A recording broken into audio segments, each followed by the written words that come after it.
Evet, Yağmur'a gene bir sürprizim var. Yağmur bunu uzun zamandır istiyordu ve ben yeni aldım. Dı dı dı dın. Anne. Yağmur bak bakayım. Ne çıkacak içinden? Ne çıktı Yağmur? Bir restoran oyuncağı. Restoran oyuncağı, gel bakalım. Hamburger aldım ben sana, hamburger. Ama açamıyoruz galiba. Neden? Dur, bant var. Bant mı var? Bandı çıkarabilir misin? Şişman bant. Şişman bant. Yerim o şişman bant diyen dillerini senin. Gelmedi. Dur. Açamadım ki. Hah, açtım. Oh.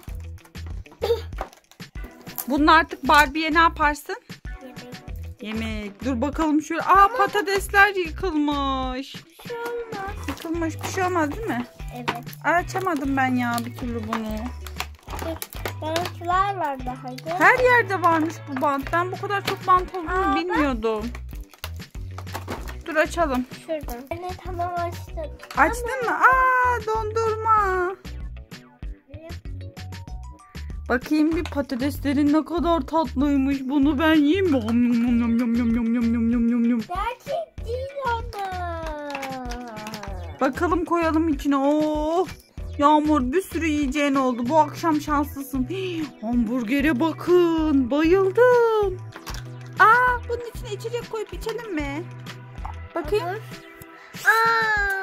Aa, orası böyleymiş. İçilmezmiş. Tüh. Neyse şansımıza. Peki bu ne? Neyin kapağı bu? Ha, altının kapağı. Ay. Aa, kaybettim. Buldun mu?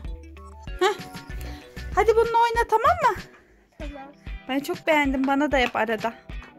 Anlaştık mı? Yemek.